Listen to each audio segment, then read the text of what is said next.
ఇవాళ దేశవ్యాప్తంగా NEET exam జరగనుంది. పరీక్ష కోసం అధికారులు ఏర్పాట్లు పూర్తి చేశారు. ఈ ఎగ్జామ్ 2 షిఫ్టుల్లో నిర్వహిస్తున్నారు అధికారులు. ఉదయం 11 నుంచి మధ్యాహ్నం 1:30 వరకు జరుగుతుంది. ఆ తర్వాత మధ్యాహ్నం 2 నుంచి సాయంత్రం 5 గంటల వరకు జరగనుంది. దేశవ్యాప్తంగా 25 లక్షల మంది హాజరయ్యే ఛాన్స్ ఉందని అంచనా. 14 నగరాల్లో 552 ఎగ్జామ్ సెంటర్లను ఏర్పాటు చేశారు. తెలంగాణ నుంచి 72,507 మంది విద్యార్థులు హాజరు కానున్నారు. రాష్ట్రంలో 190 పరీక్షా కేంద్రాలను ఏర్పాటు చేశారు. ఒక్క హైదరాబాద్లోనే 62 పరీక్షా కేంద్రాలుండగా 26,000 మంది ఇక్కడే పరీక్ష రాయనున్నారు. గత ఏడాది ఉత్తరాది రాష్ట్రాల్లో నీట్ ప్రశ్నాపత్రాలు లీక్ అయ్యాయి.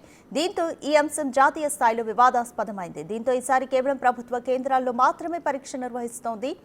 పరీక్షా కేంద్రాల దగ్గర 3 అంచెల భద్రతా ఏర్పాట్లు చేశారు.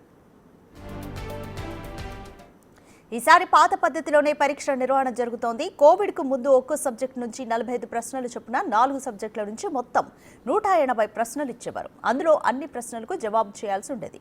కోవిడ్ తర్వాత పరీక్షా విధానం మారింది. ఒక్కో సబ్జెక్టు నుంచి 50 ప్రశ్నలు ఇచ్చి అందులో 45 ప్రశ్నలకు జవాబు చేసేలా మార్పులు చేశారు. కానీ ఇప్పుడు మళ్లీ పాత పద్ధతిని అనుసరిస్తున్నారు. మొత్తం 180 ప్రశ్నలు ఇస్తే అన్నింటికీ జవాబు రాయాల్సి ఉంటుంది.